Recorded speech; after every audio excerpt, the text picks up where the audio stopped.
మా సోదరుడు BRS party social media convener, అదే విధంగా తెలంగాణ ఉద్యమంలో క్రియాశీలంగా పనిచేసిన విద్యార్థి నాయకుడు, Telangana state mineral development corporation మాజీ అధ్యక్షుడు సోదరుడు మన్నే క్రిషాంక్ గారిని ఒక ఫ్రివలస్ కేసులో, అంటే ఒక పనికిమాలిన కేసులో చేయని తప్పుకు ఇవాళ అరెస్టు చేసి ఈ రాష్ట్ర ప్రభుత్వం గత వారం రోజులుగా వేధిస్తా ఉంది.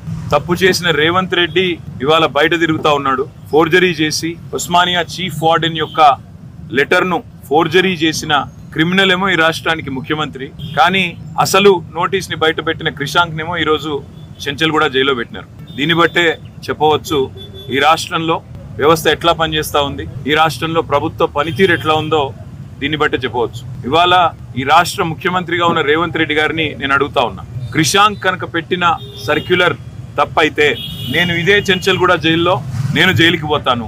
ఒకవేళ నువ్వు పెట్టిన సర్క్యులర్ ఫేక్ అని మేము రుజువు చేస్తే నువ్వు జైల్లో కూర్చుంటావా అని చెప్పి నేను రేవంత్ రెడ్డిని అడుగుతా ఉన్నా. సిగ్గు లేకుండా చేసింది ఒక వెధవ పని, మళ్ళా మీదుగా ఇవాళ మా సోదరుణ్ణి జైల్లో పెట్టి ఈ రకంగా ఇబ్బంది పెట్టడం, ఈ రకంగా కావాలని ప్రభుత్వంలో ఉన్నానని చెప్పి అధికార మదంతో అధికార యంత్రాంగాన్ని అడ్డం పెట్టుకునేదైతే చిల్లర రాజకీయం చేస్తున్నాడు రేవంత్ రెడ్డి.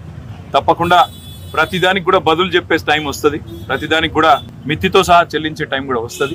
ఒకటి మాత్రం పక్కా, ఇప్పుడే క్రిషాంక్ గారిని కలిసినాను నేను, చాలా ధైర్యంగా ఉన్నాడు, చాలా నవ్వుతూ చిరునవ్వుతో చెప్తున్నాడు, ఏం కాదన్నా, నాకేం పర్వాలేదు, నాకు ఉద్యమము కొత్త కాదు, కేసులు కొత్త కాదు, ఏం పర్వాలేదని చెప్తున్నాడు. చేయని తప్పుకు ఇవాళ వారం రోజులు జైల్లో ఉన్నా ఆయనలో ధైర్యం మాత్రం సడలేదు. ఆయన శ్రీమతి కూడా ఇక్కడే ఉన్నారు, సుహాసిని గారు, తను కూడా ధైర్యంగా ఉంది, తన కుటుంబం కూడా ధైర్యంగా ఉంది. నేను ఈ ప్రభుత్వాన్ని నేను డిమాండ్ చేస్తా ఉన్నా, చేసిన వెధవ పనికి ఇప్పటికైనా క్షమాపణ చెప్పి వెంటనే క్రిషాంక్ని విడుదల చేయండి.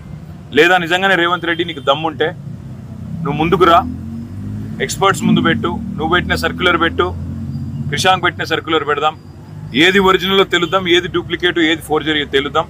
ఆ తర్వాత ఎవరు చెంచల్గూడలో కూర్చోవాలో కూడా తెలుద్దామని చెప్పి కూడా నేను రాష్ట్ర ముఖ్యమంత్రిని, ఈ రాష్ట్ర ప్రభుత్వాన్ని డిమాండ్ చేస్తా ఉన్నా. ఇకనైనా బుద్ధి తెచ్చుకొని, ఇకనైనా సిగ్గు తెచ్చుకొని, చేసిన తప్పును సరిదిద్దుకొని మరి వెంటనే క్రిషాంక్ విడుదల చేయాలని చెప్పి కూడా నేను డిమాండ్ చేస్తాను.